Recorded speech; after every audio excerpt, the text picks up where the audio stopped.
Los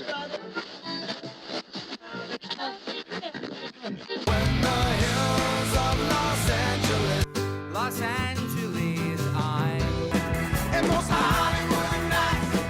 She goes to California, oh, California. What you say about Los Angeles? LA got the people saying.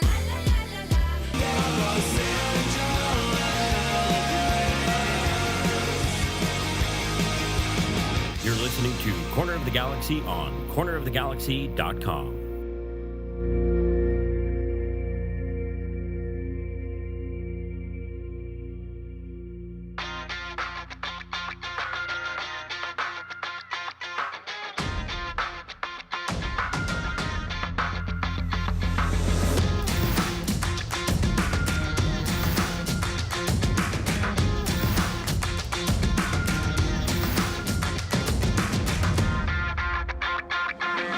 Welcome to Corner of the Galaxy, the show that talks 100% LA Galaxy soccer. We're glad you could join us. Now it's time to sit back and relax as your hosts navigate through the twisting, turning, but never boring world of the five-time MLS Cup champion, LA Galaxy. Hello, everybody, and welcome to Corner of the Galaxy on cornerofthegalaxy.com. I'm your host, Josh Guesman, coming to you on a Thursday, April 13th. Galaxy getting ready for the first El Trafico of the season, happening at Dignity Health Sports Park on Sunday. We're going to get you ready for that game, but oh boy, the war of the words have continued. There's been dueling letters. Greg Vanney had a most interesting press conference today. We have the audio. We're going to talk about the letters, talk about Greg Vanney, talk about everything else, and all the stuff that is going on around your LA Galaxy. It's never boring. It's always exciting, and we here at Corner of the Galaxy are definitely the noise they are talking about. If joining me today, we're glad to have him back, and he is always a very special contributor to the show, Mr. Christian Miles. Christian, buddy, how you doing? Oh, I think you're still muted, bud. It's okay. It's okay. It's one of those. It's like, you got to stretch it out a little bit. Hi, podcast pal. How are you? And here I thought it would just be a nice, quiet week. I should change that completely. El Trafico week is always crazy. This is just new levels of crazy. So I don't know. I don't know what to make of any of it. I know that I'm exhausted by it all. I think fans are exhausted by it all. And here we are. Fervor pitch. We've reached it. It's all coming to a head. Yeah, just when you think you could put Chat GPT as the host of, Corner of the Galaxy, not going to happen. And by the way, on your intro, so making the noise, does that mean we're the noisy neighbors? No. So Greg Vanney said that he wanted to ignore the noise. They could say it. So right. I figured that we're definitely the noise. We are the noise. I want to build myself into much bigger than we actually are because nobody pays attention to us. But two, I would like to say we are the noise they are trying to block out. It's all noise. Chicha said it was noise. Greg said it was noise. That's noise. This is your place for noise right here. Number one place for noise for the Galaxy. Hopefully there will be some on Sunday. Hopefully, fingers crossed. Man, I haven't talked to you in a little bit. Houston. Yeah. That was interesting, wasn't it? Oof. I don't know what we could say. I know you rehashed it with Panda on Monday. What more can I say that hasn't already been said? I thought Greg Vanney just kind of summed it up perfectly. It was a disgrace to the brand. It was horrific, and it's not even worth getting into the tactics and the calls and the controversies and the penalties and such. It was just, a poor display by a team that really showed an ugly side of their character at this point. And now, they have to answer, and this is the weekend to do it. Yeah, have to. There has to be a response, but I also thought there would be a response to the Houston game, in that game. Yeah. And I don't know. I can see the frustration. I can understand them feeling slighted. I can understand where they sit there, Christian, and they say, we played well in spurts. Have they played well enough to get wins? And maybe a couple of them, but they didn't. Bottom line, if we really want to know, let's look at the scoreboard. Are they good enough to get wins? No, they haven't played good enough to get wins, right? Yeah. So there's some of that. The Houston game was an embarrassment.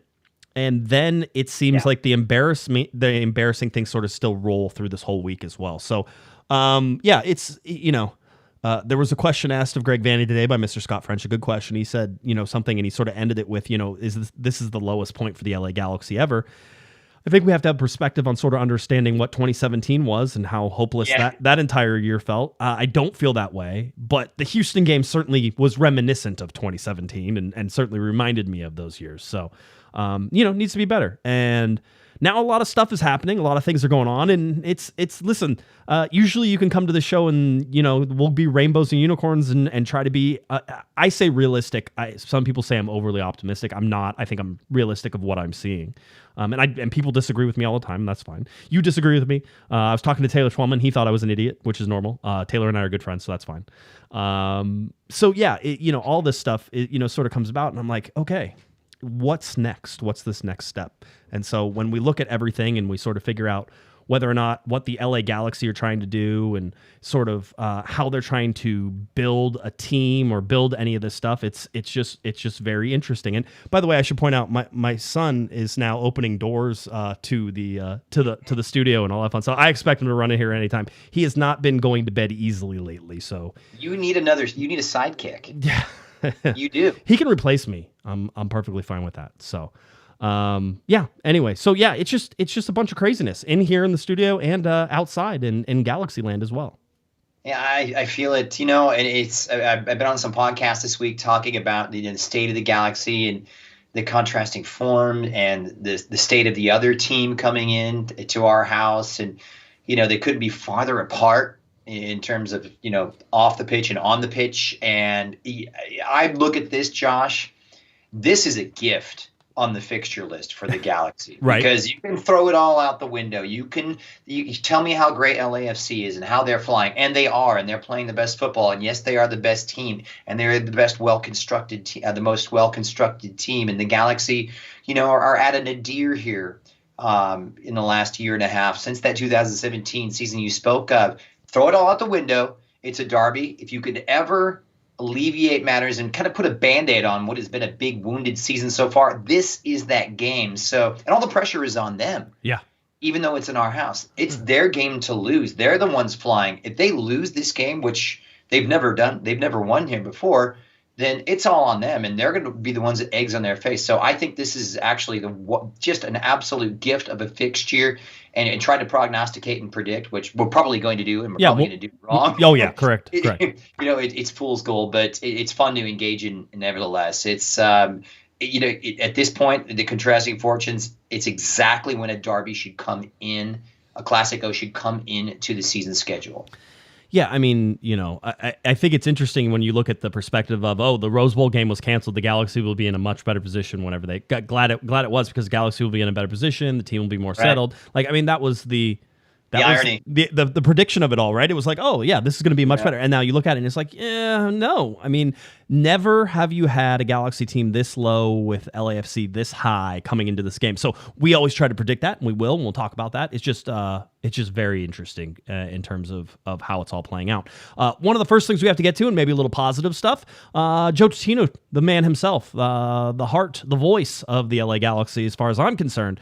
Joe tweeted out this morning, happy anniversary to all who were there April 13th, 1996, to all have grown with this LA Galaxy family, to all have joined along the way, to all watch from afar.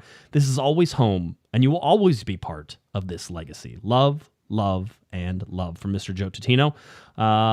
That's the man right there. As far as I'm concerned, if God himself said that, I would say that Joe said it first. So it's one of these things to remember.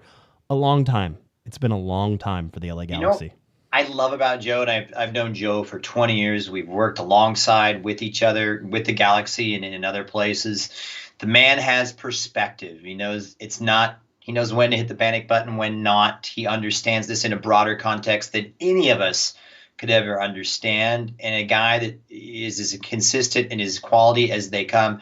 I will be very biased in my assessment. When I am watching MLS Season Pass, I go to the home radio feed on the home games, and I really think that is the best decision that I could make, because what he brings is a nuanced and an understanding from someone who's been around the game much longer than a lot of the people that are playing the same trade in the same position. But Joe is bar none, par excellence. He's excellent. I've said this before. I don't know that people realize him. He's a great human. He's a great human, but also, he takes a lot of time to mentor people, myself included. If Joe tells you something, and I've never had this experience maybe with anybody else, but when Joe tells you something, you listen. Even if it's critical, you listen because and you're honored to have listened to the criticalness of whatever Joe is trying to say. Because They used to call him the Bulldog in San Diego. Dude. When he started up his radio stations, that was his nickname. Yeah, and was part of and the reason for Jim Rome's rise and success. Yeah. I mean, that whole thing. That's Joe Totino's baby right there. So a lot of really, really fun stuff with Joe, and I'm glad that he sort of reminds us a little bit, gives us a little bit of perspective. It's been a long road. He's been there since the very beginning, and as far as I know, he's going to be there till the very end in terms of him, and probably not the club. At least that's my guess. He's probably the dig right now. He probably is. He's probably working there, right? And he lives in San Diego. Let's be right. He lives. That's a drive for him. Like he comes up and he comes down, and he doesn't care. It doesn't bother him, and he's always there. I know about 4 or 5 hours before match day, and the phone rings. 90% of the time, it's going to be Joe, and discussing whatever he wants to get off his chest. And those are conversations I hold dear, and actually I learn a heck of a lot from the guys. He's been around the block in terms of football and soccer, as well as the business is. I'm not too savvy on it. It's been an education being around him. So I got nothing but good things to say. A great friend, a great guy. And it's how many teams have that kind of talent and tradition at their disposal in that position? You think of DC United and Dave Johnson. There aren't a heck of a lot of them around. And so, kind of a treasure to cherish while you have it, because it's a rarity these days. Yeah, it is. By the way, $5 super chat from Brendel. Big applause to Scott French for asking the best question at today's media press. We're going to get that too, and Christian and I were talking about before we came on the air too. We need the MLS version of Florentino Perez as president. So, no, we don't. No. Absolutely not. Thank you for the super chat, but no. No, absolutely not. Let's get to a little bit of news today. We have this news. We have another little bit of news that happened a couple days ago as well. The LA Galaxy put on waivers or waived Chase Gasper. So Chase Gasper obviously joining the team, coming in as a left back. Remember, this was a situation that was sort of explained as a guy who had gone through some substance abuse issues, had done some rehab here in the Southern California area whenever he did, and came off of that. And it was, I think, a deal between Minnesota and the LA Galaxy that had Chase Gasper coming in this direction. Now, a sizable amount of money, like not extremely, $465,000, I think is about what his salary was in that range. Mm-hmm. Always a lot. And the big criticism, and I think it was fair, because I really like Chase Gasper as a defender, but you have to put him in a certain system. He's not Raheem Edwards, and you can't ask him to go forward. He is a stay-at-home left back. And if you have a system that needs a stay-at-home left back, he's your guy. That's not what they asked him to do, and a lot of times he was caught out, especially whenever he would go forward or different things. They'd ask him to go forward and then trying to get back, just not his game. Interesting move to do it now. If I'm guessing, this is opening up a senior roster spot that they need. Otherwise, you could have kept him and just kept him on the bench. As it is, the rules state that as a guaranteed contract or a semi-guaranteed or a guaranteed player, basically, if he clears waivers, meaning not picked up by another club. So right now what you're waiting for is the waiver process to play out, that if anybody wants Chase Gasper, that they can go ahead and bid for him. And what they will do is they'll say, we're going to pay $300,000 of his salary. We'll take that on the whole deal. And then other teams will be like, I'm going to put 250. You don't know what everybody's bidding, right? So everybody puts in their number, and then the league goes, okay, you had the highest bid, so he goes to you. And if two teams have the same amount, then it goes to a waiver list order, right? The whole deal. So if two teams bid $350,000, there's a waiver order list apparently that would make that. Now, like a blind auction. Yeah, it is. It is a blind auction. Now, the big deal is that if Chase Gasper isn't picked up by a club, then I believe his salary still hits the Galaxy's cap. Whatever a club agrees to pick him up for takes that portion away from the Galaxy's cap. So even if somebody is $100,000, we'll take Chase Gasper for $150,000, that type of thing. That's $150,000 that gets removed from the Galaxy's cap. That's how I understand it to be. This is a very convoluted process. Do I know 100% this is how it works? No. But it does seem that the roster spot, and that's what was probably looked at here, the senior roster spot, that spots 1 through 20, I believe, that would open up, and they probably need a senior roster spot for the 1 to 2 players that are still supposed to be coming in. That's lost in all of this today, in the Austin, this entire discourse, because there's obviously a lot of emotions. There's some news, and the news is Greg Vanney says he still, with 11 days left till the window closes, Greg Vanney says he still wants to bring 1 to 2 more players into this team in the next 11 days. So. Yeah, it sounds about right, because I think I did not know the situation with the senior roster spot. So kudos to you for knowing that. And those things are, precious. They're golden. So you've got to protect those and use them to their best ability. One, I hate to see a guy of Chase's character to go. I don't know him personally, but I've covered him going back to his freshman year at UCLA, believe in 2013, and was always a big admirer of him. Always played with a lot of heart, gave everything he had on the field, and kind of an old-fashioned fullback. The decision totally understandable, and the way situation with Aude coming in, the writing was kind of on the wall. Also, too, when you talk about this gamble perhaps that the Galaxy take, that someone may pick him up and take that money away, it's likely that he will get picked up. He's too good not to be, whether it be in MLS or in USL. And they'll take that cap hit, but that senior roster spot is something you've really got to utilize, and especially with the club in this situation that it is now, and bringing in an unknown commodity such as Aude, then I can see it. It makes sense at this point, especially when you see Aude is probably going to start it as a left fullback, and that will put Raheem Edwards' situation in question, whether it be as a number 2 or farther up the pitch. So, there really wasn't going to be a lot of room here for Chase Gasper to operate, and it probably has a better chance to be happier and get more playing time somewhere else. So more power to him. Best of luck to him. Always thought he was a real good pro with a level head on his shoulders. Seems like a nice guy. I talked to him a couple times. We never got into real great conversations, but always seemed like a nice enough guy. So certainly interesting as it goes. By the way, super chat from Raphael, $5 says from the COG Discord, Herc on ESPN, Twellman on Apple, pundits on Extra Time, and multiple journalists all saying that Klein needs to go. Come on, it's not just the supporter groups. Absolutely, it's not just the supporter groups. It's the noise. The noise. Yeah.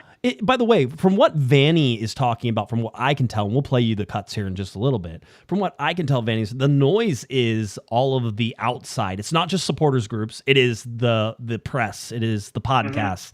It is the people saying that this person needs to go and that person needs to go and this needs to be cleaned out. It's the Kevin Baxters writing stories about how it all needs to be burned to the ground and start over again. I think that was a summary of the whole thing. And so that's the noise. It's the combination of everything. So I know everybody wants to take everything personally. I would say that we'll talk about this here in a little bit. I would say best try not to. And if I took things personally, I don't think I'd be on the air tonight. That's for sure. So anyway, that's one of the things. And then Raphael followed up with another $5 super chat and says, Klein makes money, but wouldn't they make more with a better product? This is the argument. LA Galaxy has so much untapped value. Why is Klein a sacred cow? Can nobody else be a president? So it's a question that lots of people have asked for a very long time, Raphael. I certainly understand it. Thank you for the super chats. Appreciate that. So with Gasper gone, now a rumor this morning. It's an interesting rumor. Let's put it this way. I'll tell you, we can kind of say that if it doesn't happen, it may be because this particular team wants to wait until the summer, and we all know the LA Galaxy can't wait until the summer. But here was the tweet. It was for the past few days. Marco Gruel has been rumored to be in the MLS, and more specifically in with the LA Galaxy. The Austrian media have mentioned an immediate departure, but Rapid Vienna. Rapid Vienna. Okay, Rapid Vienna, is that what it is? Okay, I figured that's what it was. Rapid Vienna would rather sell the young left winger this summer. To be continued. Now, it was heard this morning that they denied the bid for the LA Galaxy from the LA Galaxy. It doesn't mean anything. Doesn't mean it's over, right? This is all just part of the game, and as it plays, if you're why would I give this any credence, Christian? Because left wing or right wing or a winger is a position the LA Galaxy seem to be needing. So this wouldn't surprise me. A guy who had 6 goals, 7 assists, something like that. It was in double digits whenever you combined them. Struggling a little more this year. A younger player, seems to fit the mold of what the LA Galaxy are trying to do right now, which is go a little bit younger. Look for the value buys. Looking at with Caligari and Aude. So that's what this sort of falls into that, right? Again, just something to watch. This makes sense. I know everybody is also out there, Christian, going, James Rodriguez is out of contract at Olympiacos. They released him. Whole deal. They're like, oh, is that going to happen? And it's like, well, nothing's linking him to the LA Galaxy. That's more just, see, this is different. There's a link here with Gruel. There is not a link with James, but everybody's just like, oh, well, maybe he'll come to the LA Galaxy. Anyway, I'm not going to wade into that right now. I'm just saying that with Gruel, at least, there's a link. And so we'll pay attention to it. Position of need.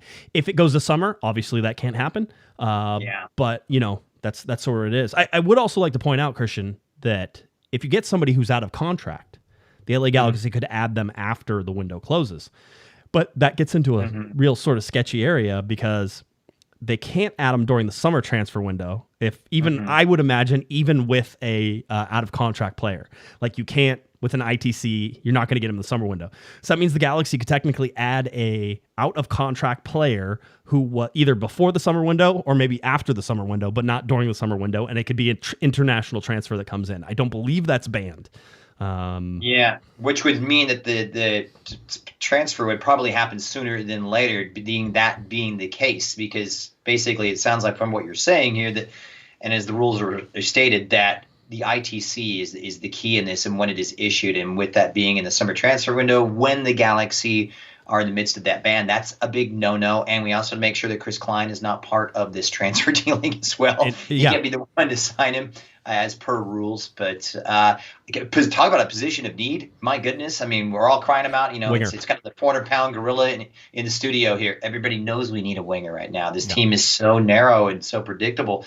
Yes, I mean, I don't know anything about Gruel. To be honest, I do know that the position that he plays is somebody we need. I will go on the record right now and saying, please don't anybody talk or bring any credence to the rumors of James Rodriguez coming in here. That's the last thing that the Galaxy need. But I think a player like Gruel, or if he could perform in that area, absolutely, that is a needed area. We'll see how it develops, and also how it would affect a player like Tyler Boyd and where he might find his place in this team. And might mean a switch of flanks for him and a differing role. We'll see. Well, the good thing I heard about Gruel, he can play across all the positions in the midfield as well. Yeah. So he's a winger, so you can play on the right, you can play him on the left, which again, the Galaxy need a right, need a left. So there's they need pace. They need pace in wide areas. So bad. Pace and width. In behind, starting runs, if it's me, again, and I think I've talked about this on Monday, I get Tyler Boyd to start his runs with chalk on his shoes, right? It's like get wide, provide that, because that's what's going to pull these pieces apart. If we've seen the LA Galaxy, and a huge trend that we've seen so far is the block shots, right, Christian?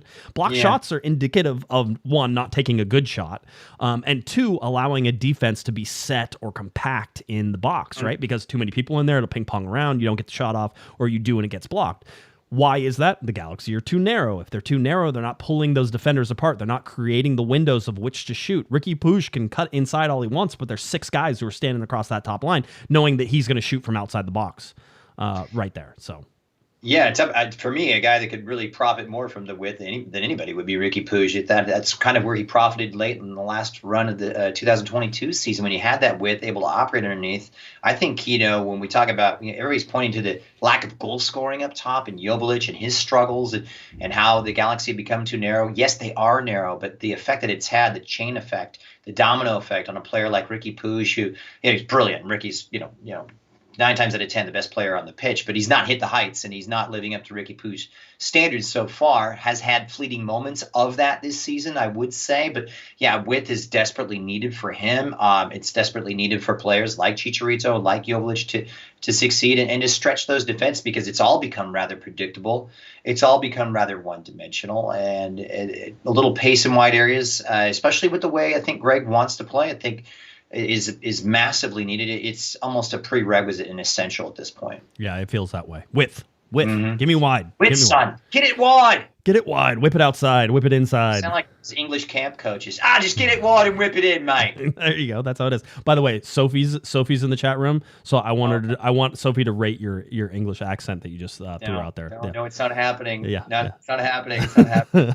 Well, everybody knows Sophie's accent is fake anyway. So yeah, she's from Nashville, right? Yeah, I'm pretty sure. Sophie. Yeah.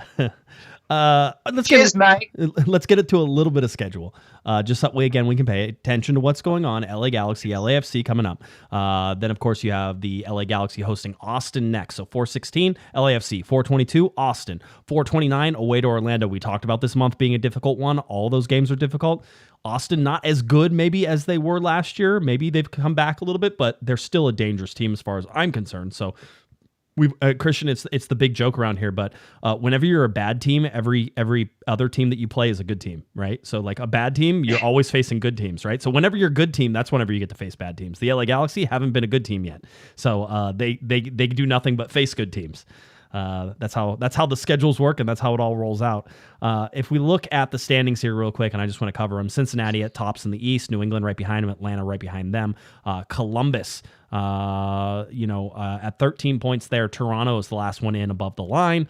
If we look at the Western Conference, it's Seattle, St. Louis, LAFC, Dallas, Minnesota, San Jose, Houston, Vancouver, and Austin. Then it's Salt Lake below the line, Colorado, Portland, the LA Galaxy saved from the very bottom by Peter Vermees and his crew having played one more game. Also to point out that as far as points per game go, LAFC is the best team in the Western Conference. Let's see, are they the best team in the league? 2.33? No, they're not the best team in the league. They'd be second best team in the league whenever you look at that. So that's the team that the LA Galaxy are facing coming up, is basically the best team in the Western Conference and the second best team in Major League Soccer through 6-7 games, right in that little area there. Perfect.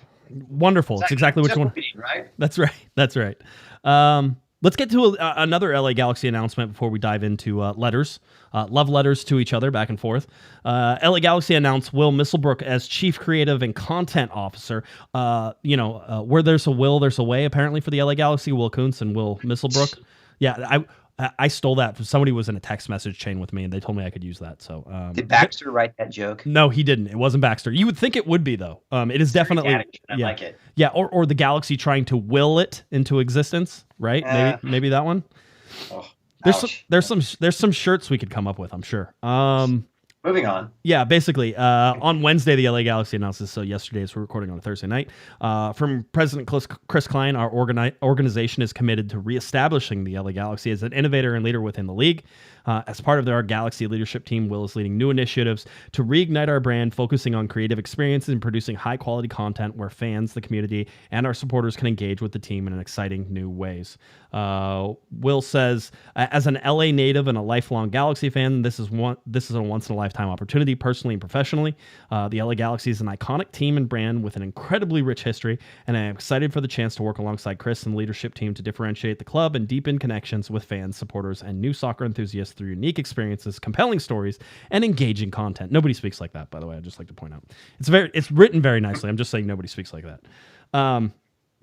I will point out, Misselbrook joined the LA Galaxy after spending 2 seasons with the Washington Commanders, where he served as Chief Creative and Digital Officer, and a first-of-its-kind title within an NFL front office. Now, that's led a lot of people to believe that Misselbrook is coming in to rebrand the LA Galaxy. Certainly, there were talks of rebrand. He has said so far in other interviews, I think it was a Sports Business Journal, he's basically said that's not what he's here to do. He's here to basically revamp, restore, revitalize the brand itself. So I don't believe that there's going to be how do I say this? An official rebrand, right? But there may be some tweaks to messaging and things like that. I mean, that's really what he's supposed to be bringing into this. I will say that Will Kuntz and Will Misselbrook, both of these guys, have been with the club now for a little while. This is nothing new, but the announcements are very, very new. So I think it's an adroit hire. I've had the pleasure of talking to Will for the first time, to my surprise, from across the pond, but a big LA fan going back. Right. To the old days, but it's, talk about a guy who's got experience in an organization such as the Washington Commanders, who are going through so much, foundational change, and able to, point them in the right direction in the midst of that change. It's something the Galaxy really need right now. And I talked to Will just a matter of days ago. Lovely guy, and a guy that he understands the past of this team, and how that, it's kind of lost its way with the community, and we've seen it with the boycott and everything. He wants to mend fences, and he wants to bring the past into that and kind of lead the way forward. And I think that's the proper perspective to have at this point. So, hopefully it'll all work out. He's, as qualified as anybody, and actually a really great guy to talk to this week. Yeah, I haven't met him yet. I look forward to it whenever I get a chance, but certainly it'll be interesting. Alex gave us a $2 super chat, sending you a wooden spoon holder for the studio.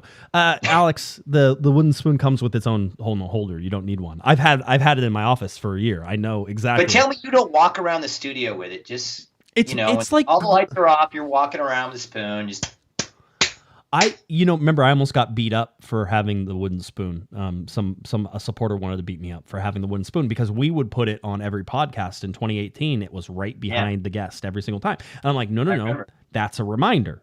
I'm doing that on purpose. That's a reminder that this is what happens whenever you don't do good things, when you don't make smart decisions, when you don't put people in places to succeed. Right. Well, apparently I need to get. It's just a reminder of what you did wrong to remind you, hey, we got to do better, right? I've told everybody, and this is an old joke. If you've been listening to the podcast long enough, I think it's like a Harry Potter Horcrux, though. Whenever you're talking about it saps the good energy in the room for sure. Anyway, that's where it is. And by the way, I'm getting a lot of comments. One is that I'm cheating on Dr. Pepper with Pepsi. First of all, I'm trying to cut back on my soda, and this was left over, and I just needed a little something. And then I also have the carbonated sparkling water from Liquid Death that I'm trying to replace my soda with. So if I'm cranky, trying to kill yourself, Guesman. If I'm cranky, then the reason is because my caffeine intake has dropped like in half. So you might as well just get a gallon of antifreeze and pound that one down too. But what can I ask? I'm the one that likes to drink the red wine on the show. That's fine. That's very much how it goes. Yeah. So I've had the wooden spoon here before. If it comes again, there's a shelf back there of which it can sit. The wooden spoon reminds you of something you'd see like on the wall at Cracker Barrel. Am I wrong? Or Black Bear Diner or something. Those are upscale places compared to what the wooden spoon actually is. Every group is allowed to modify the wooden spoon, do something to it. There's a crack in it, and that was put there on purpose. Have you ever used it? No, you can't. It's screwed. It's screwed to a trophy. No, I haven't. I didn't try to use it. I forget who it is.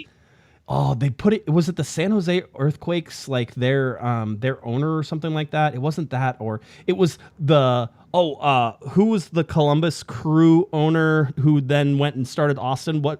Anthony Precourt. Yes. Anthony Precourt. Precourt, yeah. So the name of the wooden spoon is the Anthony Precourt Memorial Trophy. Good. Right. Good.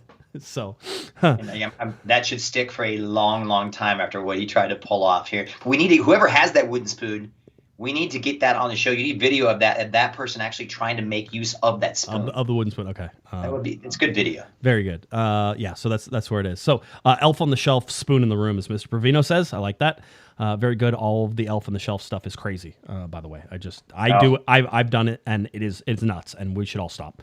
All right, so with most of the quote-unquote good news out of the way,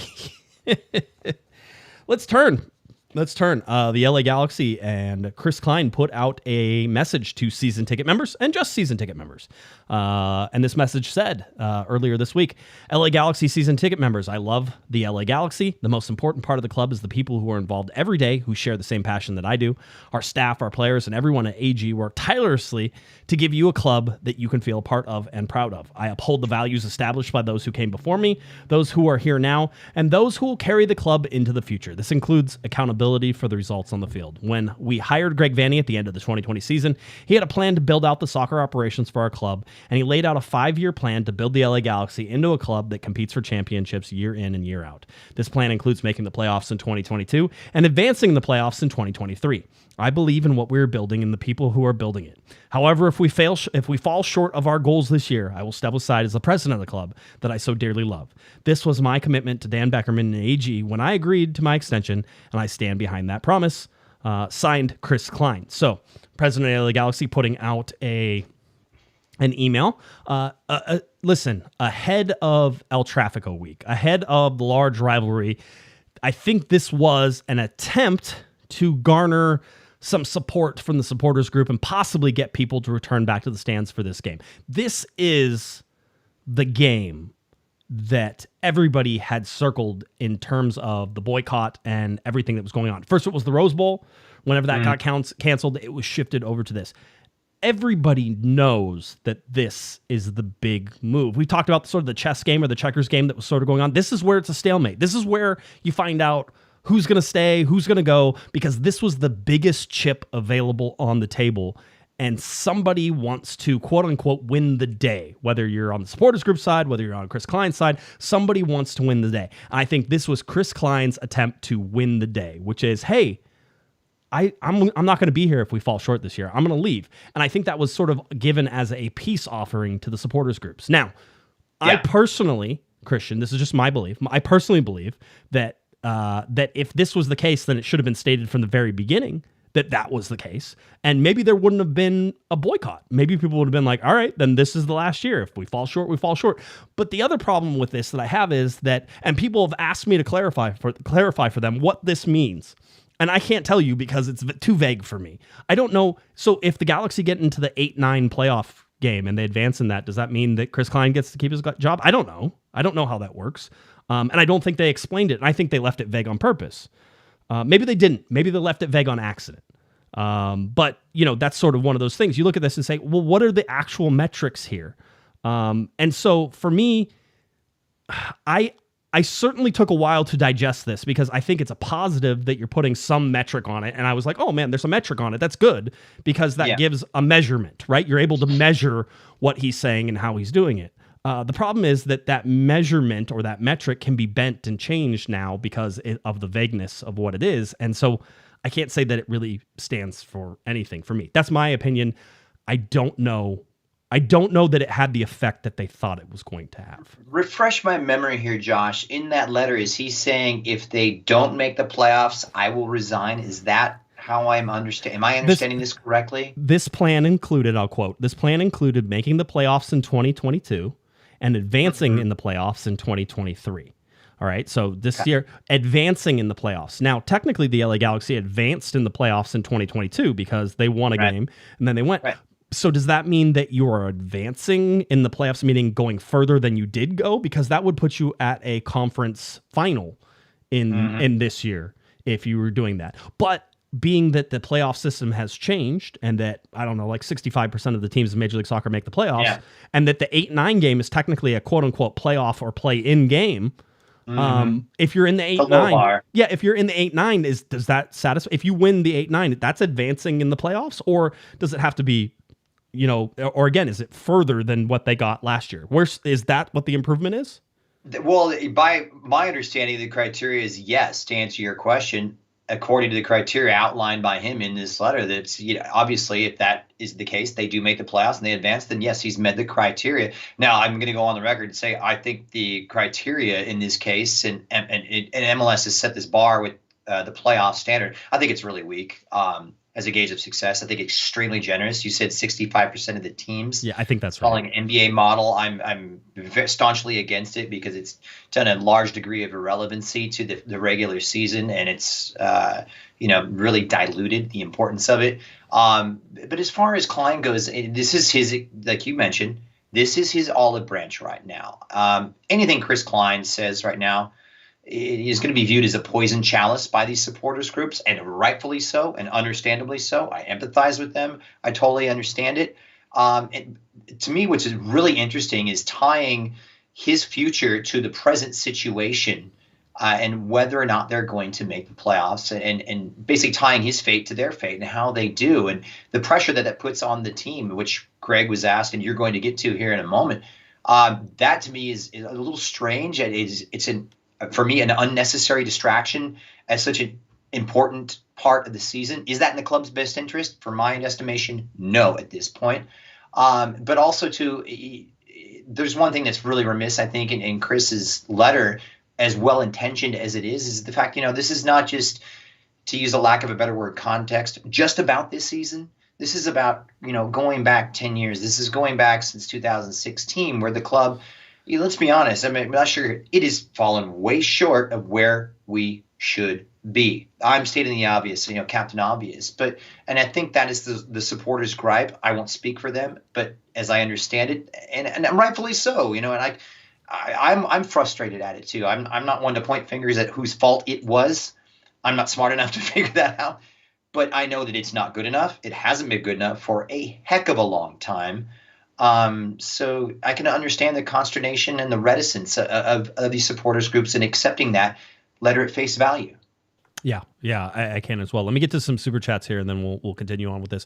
Pee-wee, $5 super chat. I believe in trust in Greg Vanney. Understand that. That's fine. Alex, I told you about $2 super chat, giving me a wooden spoon holder. Let's see. I think I had one more. Yeah. Do you think the emailed fired? Go G's. This is from Tim. Tim with the $2 super chat. Appreciate that, Tim.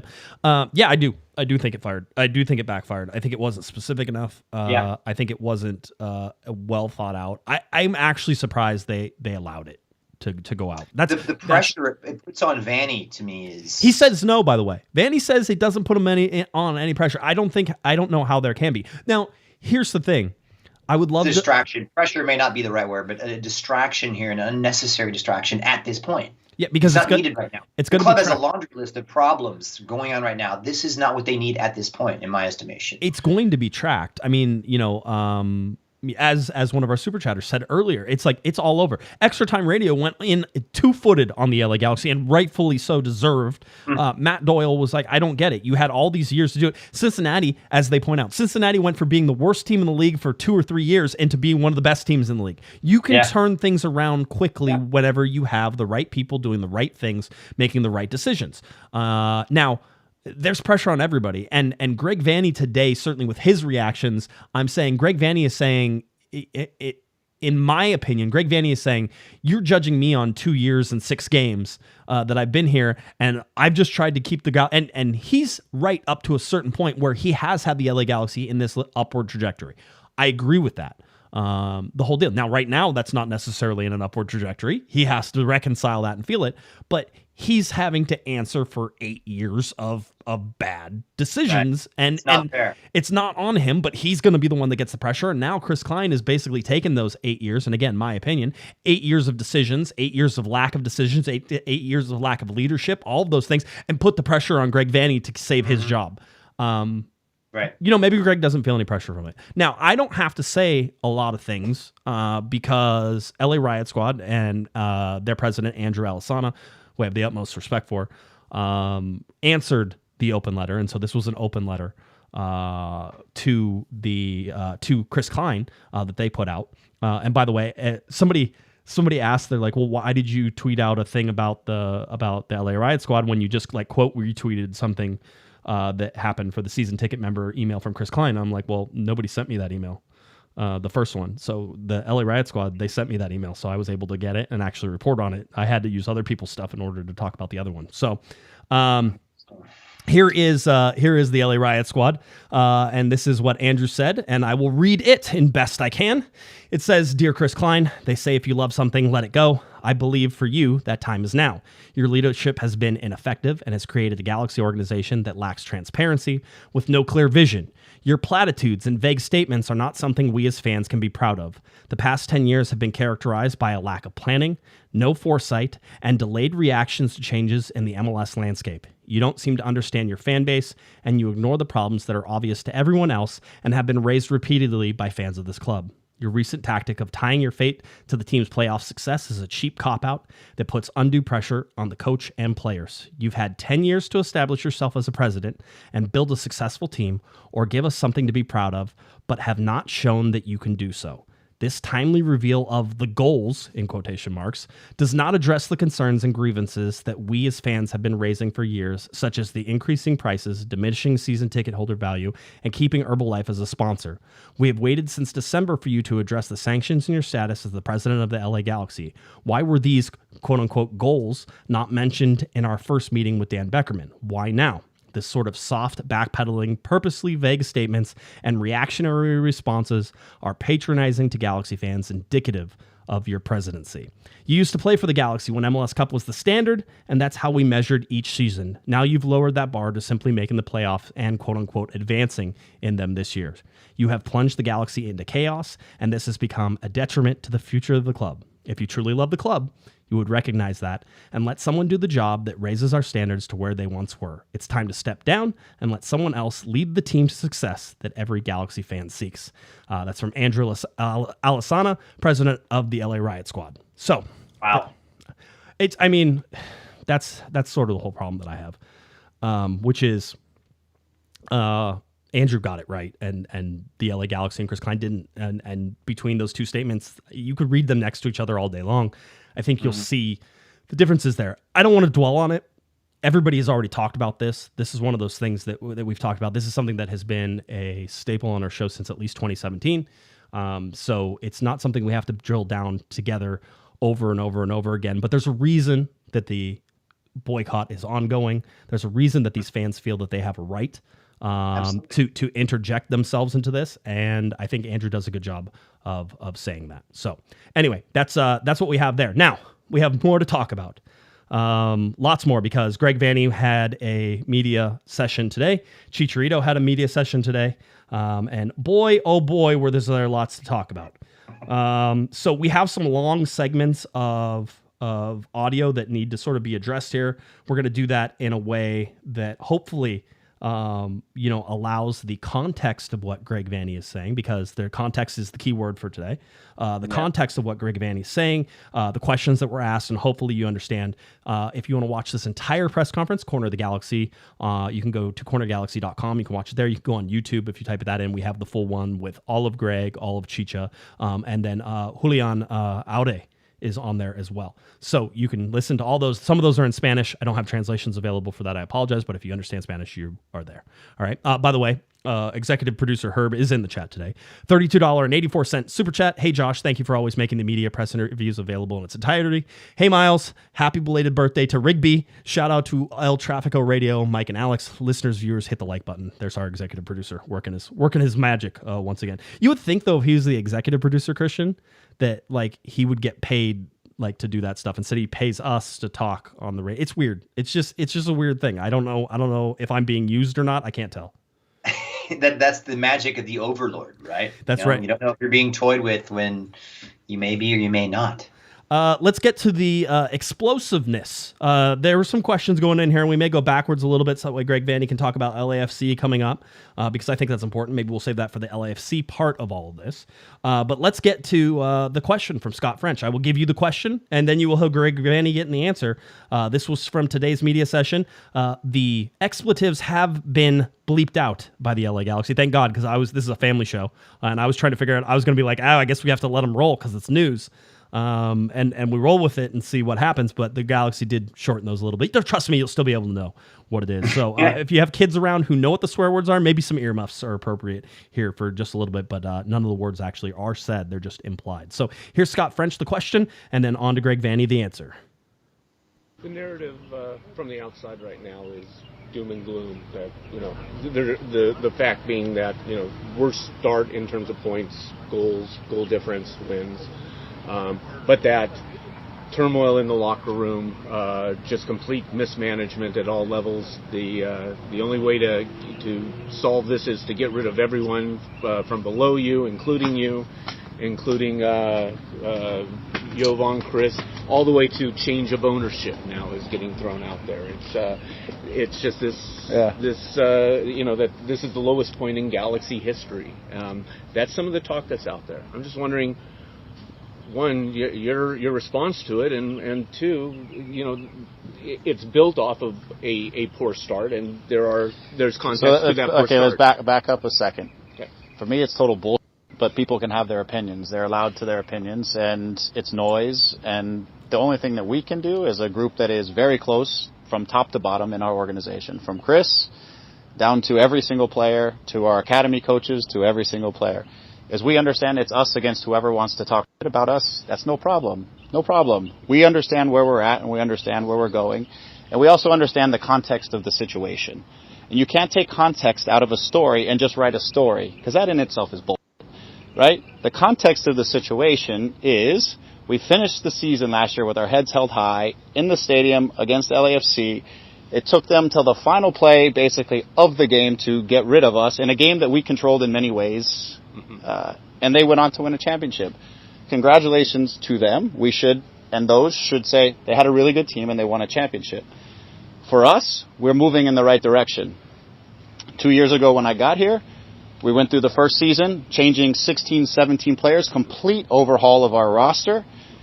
and it went down to the final 2 or 3 minutes of the season, of which we were in the playoffs for the entire season until the last 30 seconds, in which I think VAR apologizes, Pro apologizes for a missed call in Kansas City that could have also got us in. Now, in the context of that, there are a lot of plays over the course of the season that we could have made to make that to get that 1 point and make that difference up, but we weren't there. But let's say VAR makes that call, we're into the playoffs that year, okay? And then we take another step forward in the second year to get there. The only difference between where we were last year and where we are now is 3 months, 4 months, and 6 games. That doesn't change the direction and trajectory of an organization. In the context of those months and games, our captain, both 2 DPs have been injured. Our captain that had scored 18 goals has been injured. Our goalkeeper gets injured. We have had to adjust a few players for various reasons, some being family reasons and others. So we have players who are still coming in. Okay, we're managing $1 million fine and no summer window, okay, which none of us asked for in the grand scheme of things. But we're managing a lot of different things in this finite amount of time, and we're trying to fit that into this portion. We go off and we start the season. We haven't been outplayed in every single game we've played. We've played 4 on the road and 2 at home. Right? 4 on the road and 2 at home. Not many teams build momentum in MLS with 4 road games and 2 at home. It's difficult to build some momentum in that scenario. Right? So outside of that as well, right? Again, getting people in, trying to go. We haven't had one break really in our favor. Not that we're asking for anything that we don't deserve. I don't believe in that. I'll tell you when the other team should have had something. I'll tell you when we should. I'm very, very honest about where we are and what we deserve and don't deserve. We haven't had one break in our favor. And that goes into, that could have been 2 points at home when a day-on gets called for a goal that we score that it's kind of a phantom handball. Whether it's a handball or not, and for me, the referee, but whatever, I don't need to go through all that again. We haven't had one break. We are where we are 6 games in the season. That's part of it. There's been other teams in MLS who have had just as bad of a start and gone on and won a championship in our league. It's just how our league works, right? And so for us, the most important thing is get rid of the noise. Don't care what anybody thinks. Don't care what anybody says. Don't honestly care who shows up in the stadium. We love our fans, and we want them to be there, and we want them to support us. But for us, what matters is we have to deliver on the field. We have to concentrate on the field in terms of what we're doing, our performances, our execution, and getting wins. That's what we need to focus on every single day and every single time we come out or work together as a group. We have incredible belief inside of our group.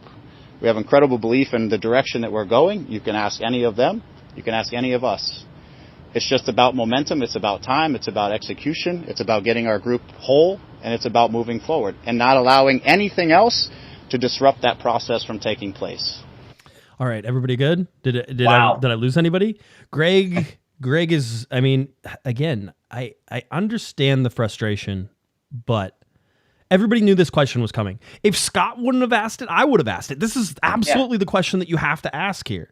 So I saw somebody saying that, oh, it's a BS question. It's not a BS question. It's absolutely a relevant question. There are all these people. Listen, it's not just me. It's not just anybody who's on this podcast. It's not, the striker. It's not the, the athletic. It's not just MLS. It's not the Apple TV guys. It's not, you can go list. I will be the first one to say, Christian, that I think this LA Galaxy team has been better than the results. But we also said, let's look at the scoreboard. Okay, the scoreboard says you haven't won anything. Okay, then you didn't win anything. That's how this works. I understand Greg. The reason I think Greg should be frustrated and why I understand this is, one, he's feeling the pressure. Two, we knew that. And 2 is he's having to answer for all this. Where was Chris Klein answering for this? Where was, all the guys in the front office who are supposed to be answering these questions for Greg? I understand he's a sporting director, but he's a sporting director because the president is currently suspended for making sporting decisions. Right. He talks about $1 million fine in the summer transfer ban. That's not on him. He's absolutely right. And I would be frustrated as heck if somebody put me in that position where they're like, by the way, your job's on the line, but I'm going to handcuff you. I understand that frustration, but the frustration isn't with the question. The frustration isn't with the context. The context has been here for 10 years. Right. It's like we've been talking about this for a very long time about what's going on. So yes, Greg, I think this show, and I'll be proud to say, has done a good job in providing context. We tell you about the slow starts. We tell you about the context across all LA Galaxy seasons. We tell you about how this looks. We tell you about, me personally, I don't think this is a wooden spoon team. I don't. I don't know that they win against LAFC, and we'll talk about that here in just a second. Yeah. Right? But that's a different thing that's going to happen here in the next couple of weeks. I think the Galaxy add one or two more players. I think that makes a difference. I think this LA Galaxy team ends up being anywhere from the 6th to 4th best team in the Western Conference, because I think there's too much talent for them not to be. They're in a funk, and Greg Vanney has to deal with this. I'm sorry. That's just the way it is. If you want to be the spokesman, you have to deal with this. There's so much to unpack here. First of all, I'm going to go on the record. I think Greg Vanney is the man for the job. I think the calls for him to being ousted are absolutely ridiculous. I think he's been thrust into an unfair situation where, yes, he's made mistakes. Every manager's going to make mistakes. But the weight of the context of these 10 years is bearing down upon him on this season at this particular moment. Now, a lot of that is of the Galaxy's own making. Why were the moves not made in the offseason is a big question and a head scratcher for yours truly right now. And I know for a lot of fans right there. And justifiably so, but the weight of these past, 6, 7, you can go back as far as 2015, are now coming to fruition right now. And that's an unfair burden, I think, for Greg Vanney to have to shoulder by himself. That is the situation. As far as in the preamble to the question, the fact that things have been mismanaged in the locker room and the locker room is lost, I don't believe that. And all indicators are not. Yes, I have something more frustration. I still think they're galvanized and they have belief, right. And I still think they play for Greg Vanney. Let me add this context. I will say that from what I've heard, there is frustration within the locker room about the formations they're playing, right? Yes. And I think the 3-5-2, right? And I asked Greg Vanney about the 3-5-2 after the Houston game, right? I said, hey, you guys had some success with it in the second half against Seattle. Did you consider possibly starting in it against Houston? The whole deal. And he said yes. And then he gave a detailed enough answer that it's like I sit there and I go, he answered the question. He answered the question exactly why. That's his thinking. That's why he's telling you. Now, I don't think that sits well with some of the players. I think some of the players would like to play in a 2-forward set. And that's fine. And listen, teams. Every player wants to play. One, every player wants to play, and two, teams love to be offensively careless in terms of throw it all forward. Let's go for it. Telling professional athletes to go for it is like the easiest thing in the world because they all want to go for it. The harder thing is to be like, I want you to be reserved. I want you to set back. This is a game plan. This is what we want to do. Right. Yeah. The discipline in it. And you can see that this team sometimes lacks discipline. So I get why Vanney is sort of trying to draw that line. Now, do I think he's right? Yeah. The 3-5-2? I don't know. With Chicha and Judd, I'm really interested to see it try. I was excited to see it against Houston, and then Cáceres gets red carded, and so then it goes out the window. That's sort of the thing that I see here. Yeah, go ahead.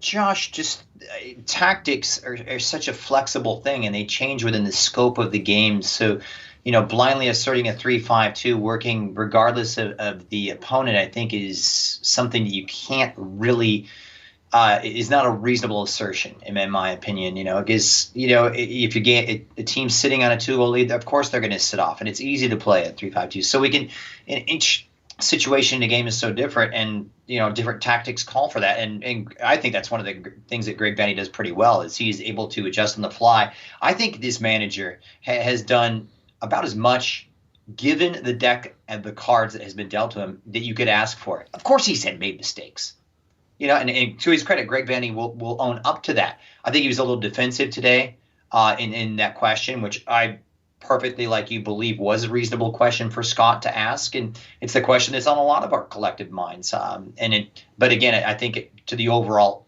and overarching point, it puts this situation with the discord between the fans, between the front office, the disconnect with this club and its supporters is manifesting itself and the focusing on Greg Vanney. That is an undue burden I think that Greg Vanney has to endure. The best way to alleviate that obviously is winning right now, and the Galaxy, in conjunction with all this context weighing down on it, they're performing badly. You can sit here and point to, yes, you've had fleeting moments where you've outplayed teams, and yes, on the balance, perhaps maybe you have edged it.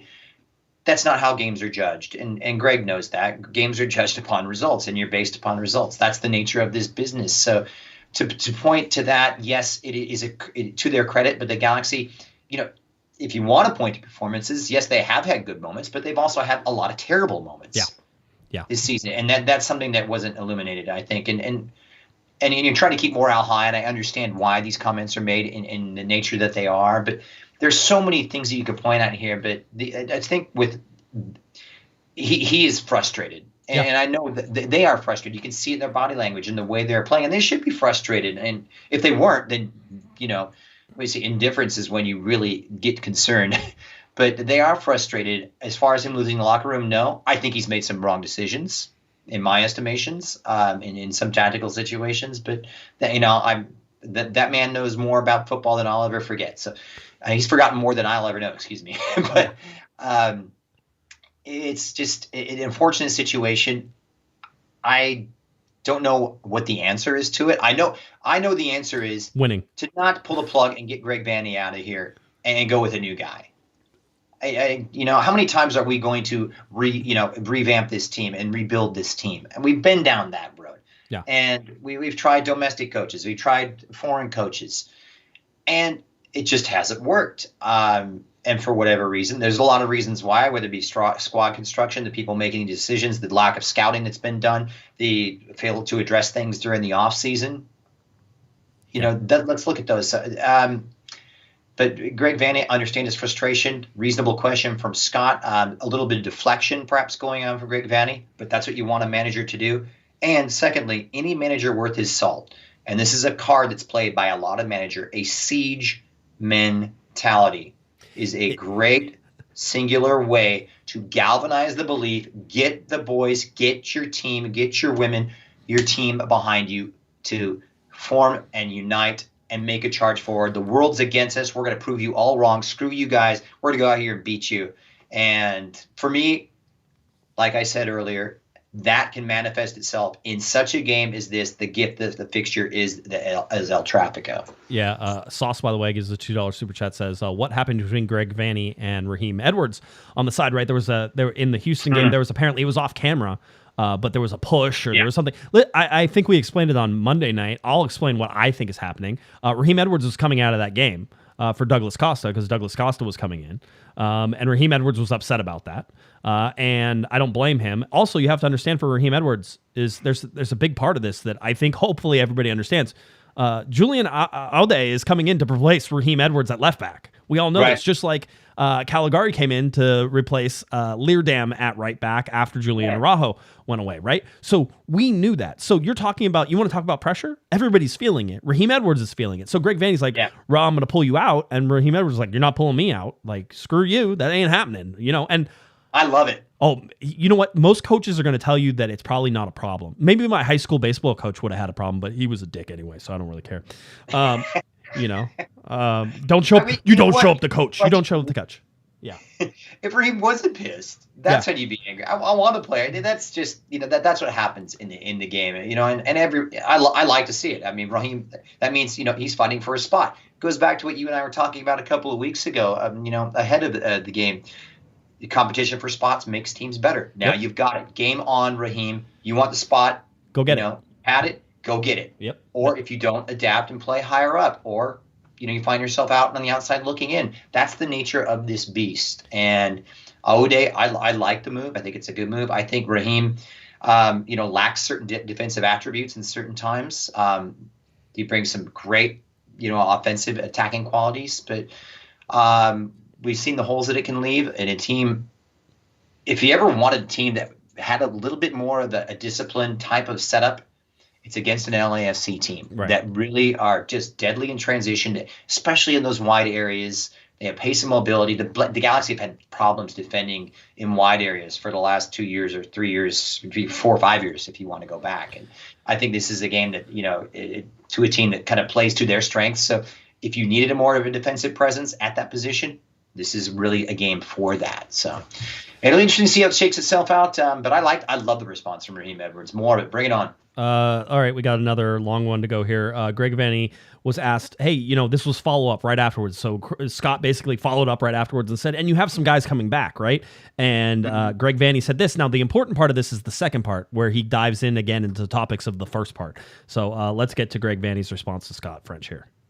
Yeah, we're getting there. Look, we've brought in 2 really young and incredibly talented young fullbacks that are integrating into our team. You've seen it from Lucas after just a handful of games, the quality that he brings into the position. Julian is just now joining us and working his way into integrating into our group. We still, in my opinion, we're still going to add 1 to 2 more players before we close out here down the stretch. We're just getting Javi back. We get Douglas back for a few minutes. Unfortunately, and lack of discipline in a moment for him, for sure. Not his only moment, I get it, but lack of discipline is stopped his return back to our group. So again, we are getting to become more whole, not just on the game field, but also in the training environment, right? And integrating players of their caliber, they impact how you play. They impact certain things inside of the game. It's like when you add LeBron back into the Lakers, not saying they are, it impacts everybody a little bit, right? And so some of that takes just a couple games. It takes a few weeks of training. It takes some integration of all of that for guys to settle in. All right, he goes on there, but that's most of it. The follow-up question, we'll go quickly to it, was with that great context that you just gave us, this is me quoting the question, when Chris Klein says that if you guys don't make the playoffs, he leaves, do you feel like he's adding pressure to you guys? This is the stuff, Christian, you and I were talking about. Here's Greg Vanney's response. No, look... We're professional athletes at the Los Angeles Galaxy. We understand what pressure is and we understand what our expectations are, right? So it doesn't change anything. We have, again, every year for us is about trying to take another step forward. But mind you, there's now 29 teams in the league that are also trying to do the same thing. This is no longer a league of 12 teams or 19 teams, of which the Galaxy is the spender that's different than everybody else. We're in a league with a lot of very ambitious clubs and teams, and some that are ahead of us in terms of making roster decisions and things and have settled their groups in and have come in. No problem. We're in the process of, over the last few years, of kind of rehauling and resetting and building our group from inside out and working together as a team in there to build the club inside and out. And we're working through the process. So does Chris put any more pressure? I can tell you every one of our guys wants to win every game all the time. When we don't, it's killer for us and it hurts. And so, we have, again, the utmost respect for Chris. And I know Chris would, if he felt like something was truly right for the club, he would do it. 100% he would do it. And if he feels like that's right, because he cares for all of us and he cares about this organization. And so if he felt like whatever that was the right thing for this club at the right moment, he would do it. I firmly believe that, as I would, as anyone else that I know inside of our building would do, because we're all from this club. Anybody can say anything they want, but this is our club. I'm going on 300, 400 games representing this club. Nobody can tell me from day one, nobody can tell me they care about this club more than I care about this club, or even Chris, who's been around the club. So we will do anything that we believe is right to help this club get to where it's going to get. But we believe we're on the right path, and we believe that it's not a perfect path. It's not like this. Nothing is in the game. It's going to take ups and downs, and it's going to take setbacks, and it's going to keep working through that. But if you trust the process and you're clear in your vision, and I've been a part of an organization who's done this very thing before, I know what it looks like. We're going to get there. And again, we're going to get there regardless of the noise. We're going to get there. We're going to get there regardless of the noise. I will say this, and this is where I think Vanney loses it. Yes, he absolutely has represented the club for 300 or 400 games, and he's done it as a player, and he's done all that stuff. There's fans who have been here since 1996. Every single day, they show up every single game. They do all the stuff that they're supposed to do. I know it's not the same, right? But the dedication that it takes to show up day in and day out as fans, the dedication is that you're being paid as a professional player, as a coach, as anything. I mean, there's heart in all of those things. So again, I'm sure, and certainly from the way Vanney sounds, that like we would get in an argument whenever he would say, you don't understand the game unless you've ever played it at this level. You don't understand the game. And I always found that to be very close-minded in terms of it. And that's self-serving to me, right? Otherwise, what credentials do I have to sit here and talk to you about this game? I was a very good high school baseball player. I just went to a college that I was never going to play at.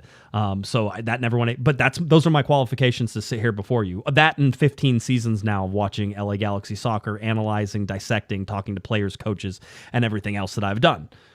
I think there's some validity in saying that Christian, you have a right to an opinion, and Greg even acknowledges that, although it's condescending, and that's fine. I don't ever need coaches to actually listen to me. I don't think as you said, Greg Vanney knows more about soccer than I'll ever know, and I understand that, I trust it. So all I hope is I can ask intelligent questions and get answers. And so far, I always get intelligent answers from Greg, and he's been kind with his time. So I have no issues with Greg.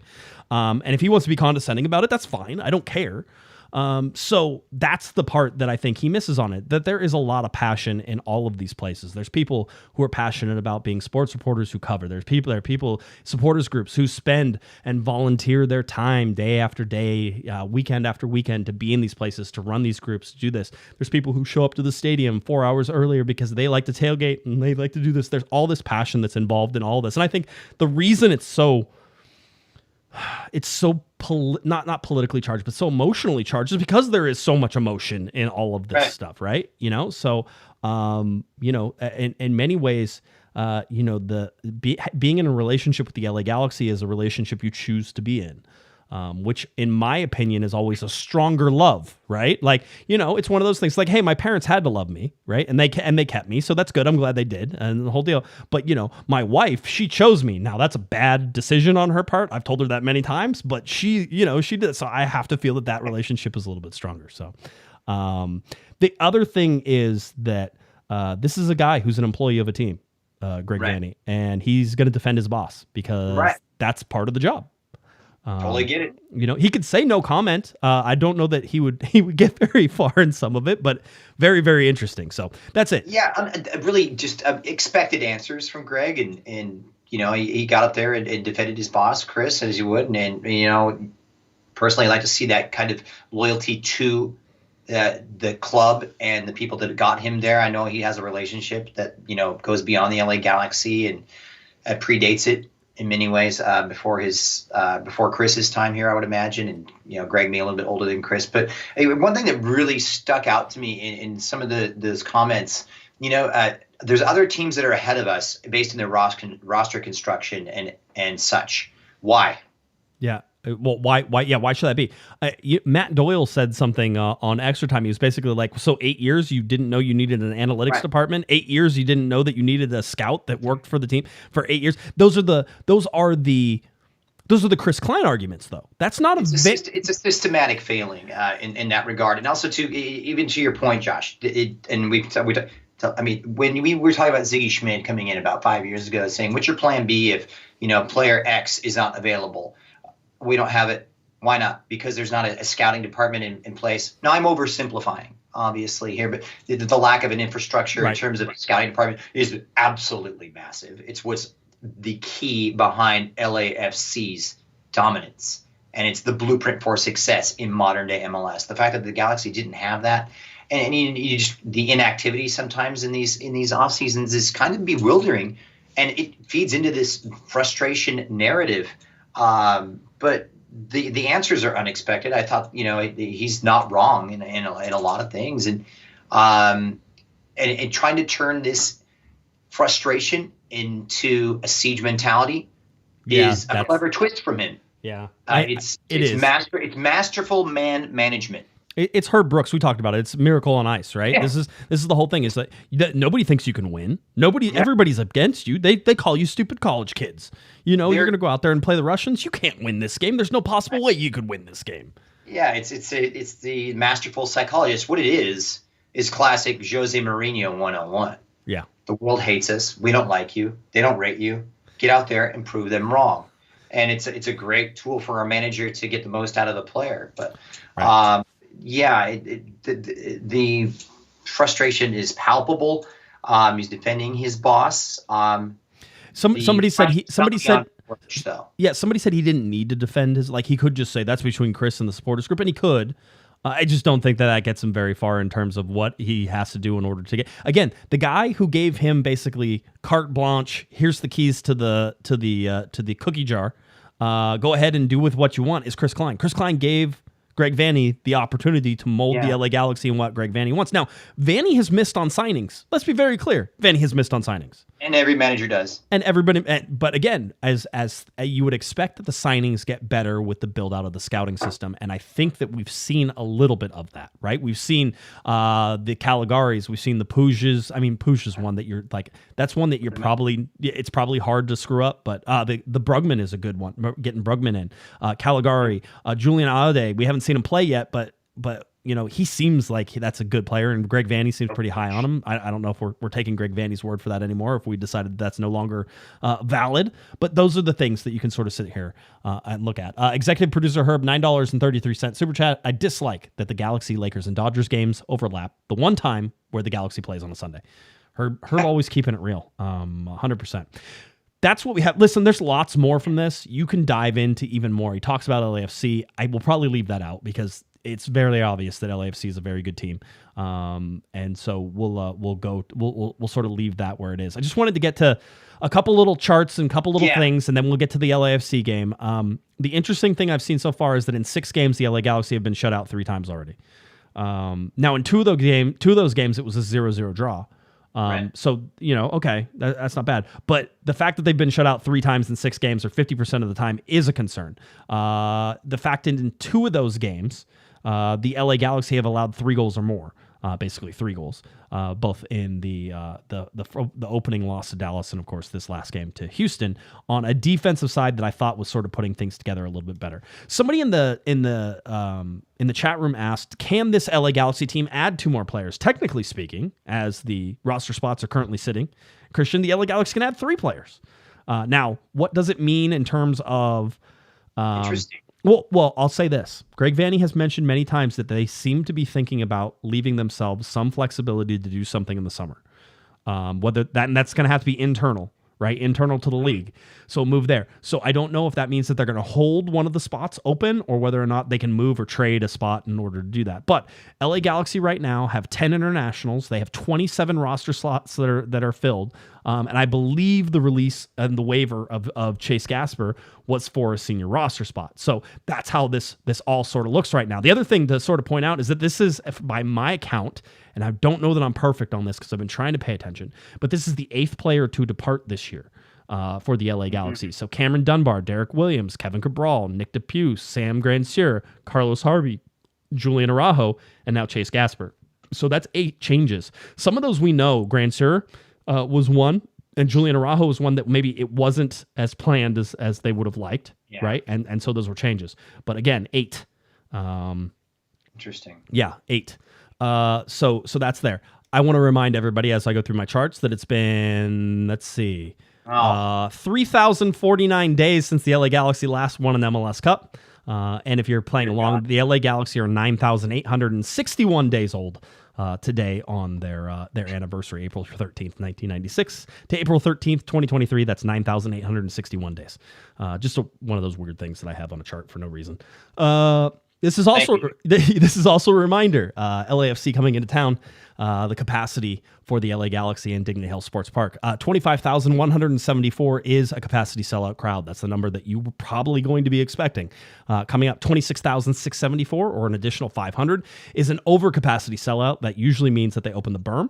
And then there's the overcapacity sellout with additional seats added. This is whenever they add the stands into different places, that type of thing. It's another 300 seats, so 26,974. Very close to the original 27,000 seat number, but with the changes in Victoria Block, they lost some seats and did some things. So that's why it's 26,974, just in case you're playing the home game, Christian. Last thing that I'll sort of point out on the charts, actually, there's a couple more things.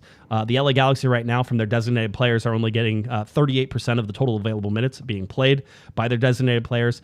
Javier Hernandez has played in 1 game, played 35 minutes. Douglas Costa has played in 2 games. He's gotten 40 minutes. Ricky Puig, all 540 minutes, so he's 100%. So 6.5% of the total available minutes for Chicha, 7.4% of the total available minutes for Douglas Costa. Greg Vanney was talking about this, 38% of the total available minutes. I have a chart here. I would like to point it out. It might be hard to read, but I'm going to teach you. I'm going to tell you what this is, and then you're going to understand it. Is what you're seeing plotted on a graph before you are all the LA Galaxy's MLS Cup winning teams. And then this year. This year is plotted out there. This year is off by itself, all underneath all of those, meaning that no LA Galaxy team has ever won an MLS Cup from this position. Just like to point that out. Interesting. All right. Looks like an inflation graph. It basically, sometimes it feels like it. If we could chart the LA Galaxy in terms of every season that has ever been played by the LA Galaxy, we can see they are basically tied for the worst spot at this point through 6 games. And this chart confirms that. 1997, they had 3 points. I believe that 3 points actually came from a win, though, Christian. So 3 points in 1997. Worth noting, had the shootout in 1997. So not a modern era stat. As we'd like to call it. That means the LA Galaxy are off to their worst start in the modern era. 3 points from 6 games. Okay, good. Yes, I know. Rob, Josh, take a breath, take a bow. Well done on these charts and graphs. Fantastic. Thank you. I appreciate that. This is the last one we'll bring up, and then we'll get to the LAFC game. Wait, there's more? Yeah, there's one more. The longest single season winless streak per year. So right now the LA Galaxy are at 6 games winless. That means that they are 2 games worse than they were last year, where they had the longest streak of 4 games. In 2021, they had 9 games winless. If you want to go back to the worst time ever, that was 2008, where they had 12 games in a winless streak. So that's single season. I don't span them across seasons because that's a pain to do. So this is all single season within the same season and all that fun stuff. All right. I guess it's time. LA Galaxy, LAFC, El Trafico coming up on Sunday, April 16th, 2023 at 1:30 p.m. TV time, 1:55 p.m. kickoff time, for free on Fox, for free on Apple TV. Do not complain to me that you can't find this game. Do not complain to me about MLS Season Pass, because it is free for you for this game. Go to Apple TV, go to Fox. You can watch it. One of the biggest games of the year, always an exciting one. This game, Christian, massive for so many different reasons. Obviously, we've previewed and sort of tickled a bunch of different things that have sort of happened here. LAFC undefeated, 4 wins, 2 draws. The LA Galaxy winless, 3 draws, 3 losses. Never before have they been at the odds of each other, right?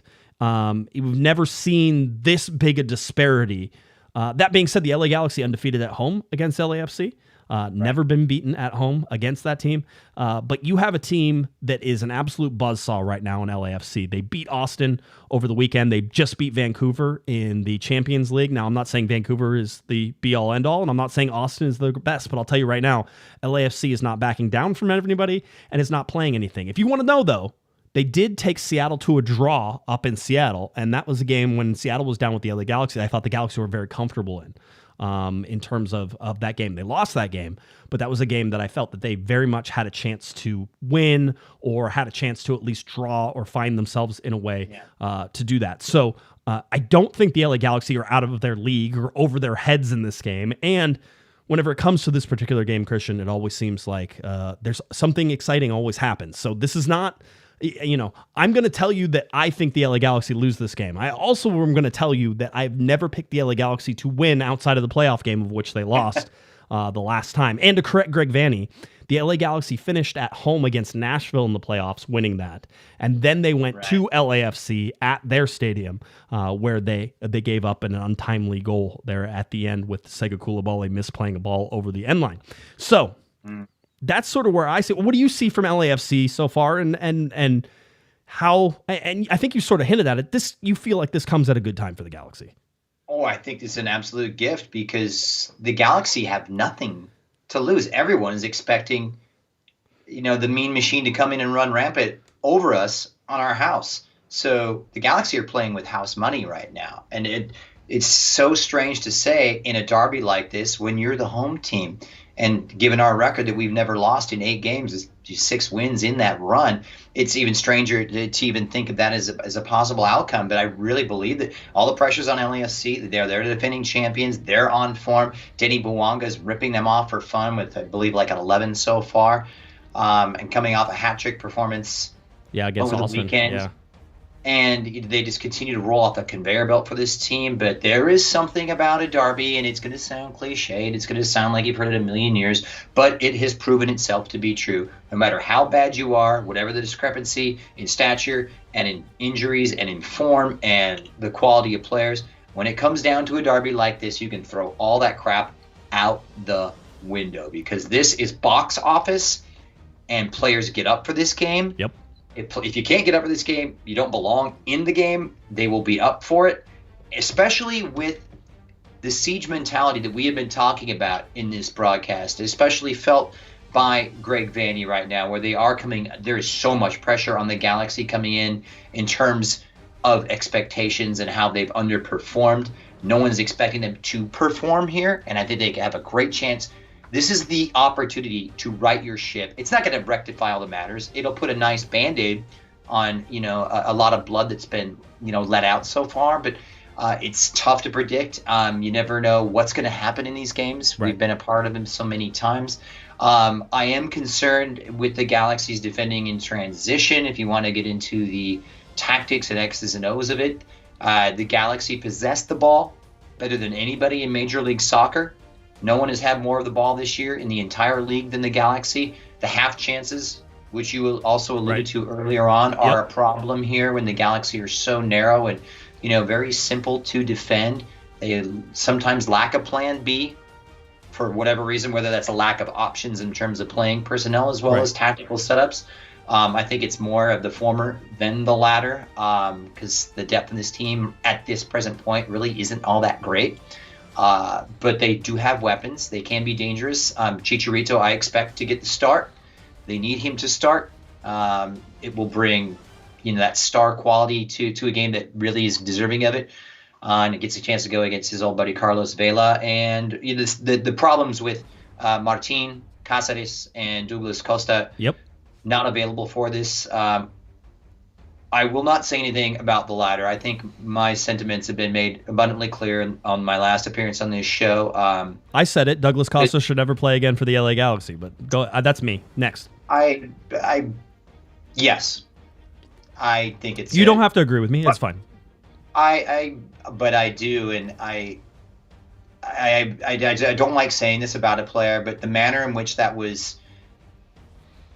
The way he acted, if you go back to the Minnesota game in 2022, it's a carbon copy of the sending off, but this is a player that's come in unfit, hasn't played 90 minutes, and this is a player that, also was openly soliciting offers from other teams in Brazil during the offseason. To me, what does a X, Y, and Z add up to? It's a player that doesn't want to be here. And that's fine. If he doesn't want to be, that's totally fine. But it's reflecting, and teams and players like this can become a little bit toxic. That's my personal opinion. I could be wrong, but I don't think it's him not being available for this team right now at this point for this game. I consider it malpractice. Bonus, yeah.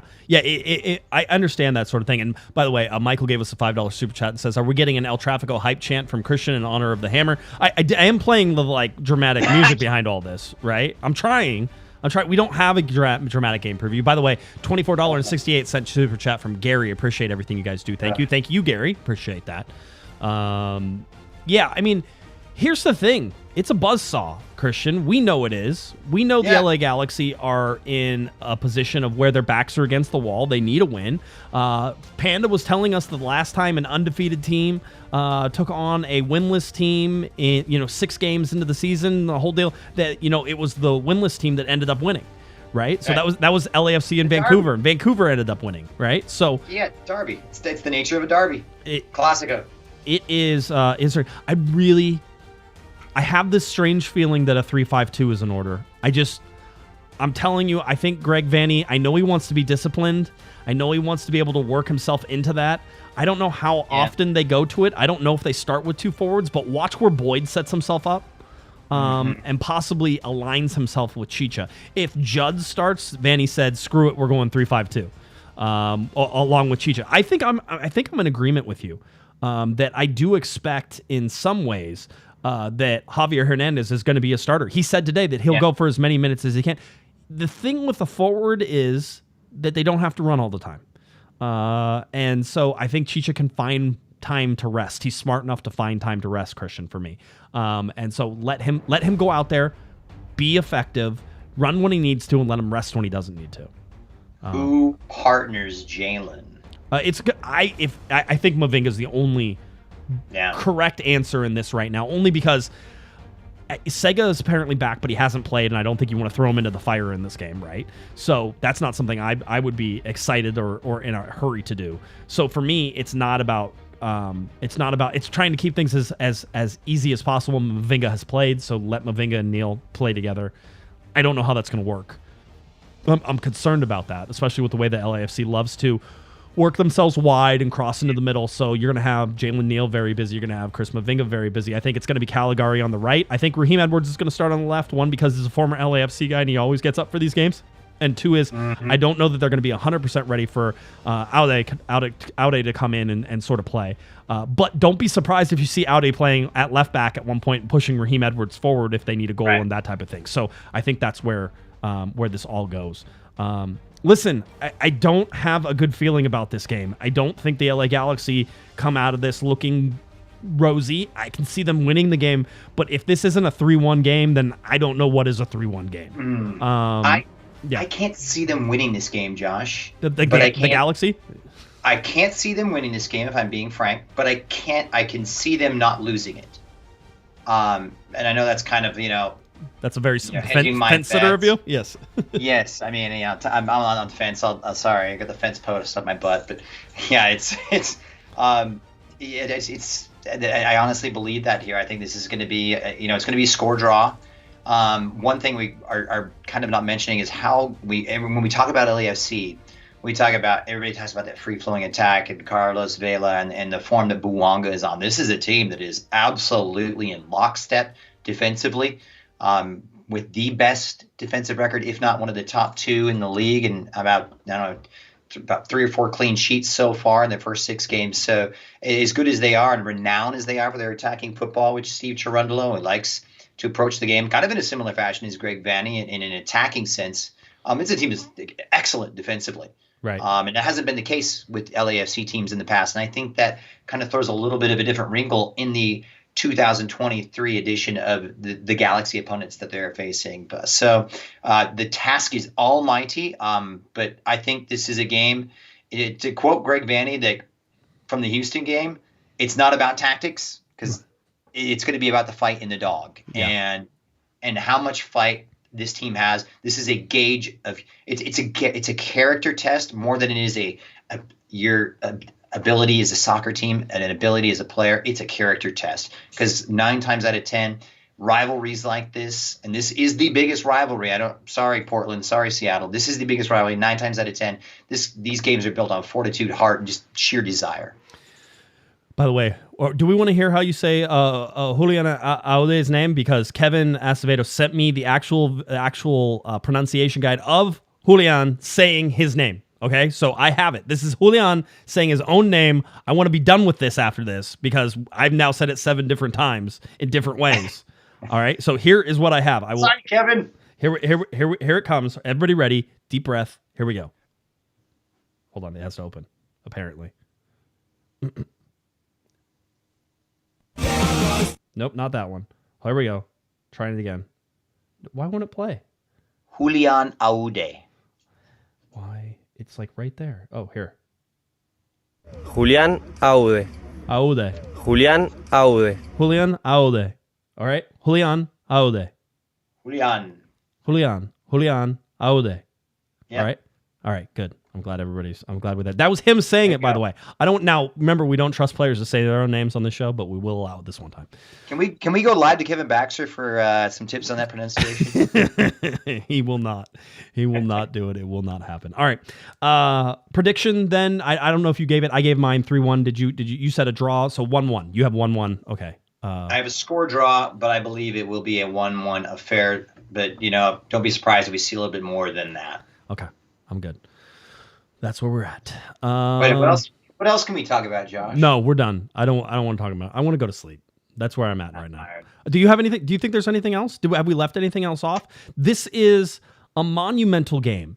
It's a monumental game for so many reasons. One is all the drama that we talked about leading up to this, with the Chris Klein letter going out, with the LA Riot Squad letter going out. The drama that will happen inside the stadium in terms of the Victoria block and LA Riot Squad, and whether or not LAFC fans are going to be sitting in those sections. That's such a huge thing that is going to be watched. It can't happen.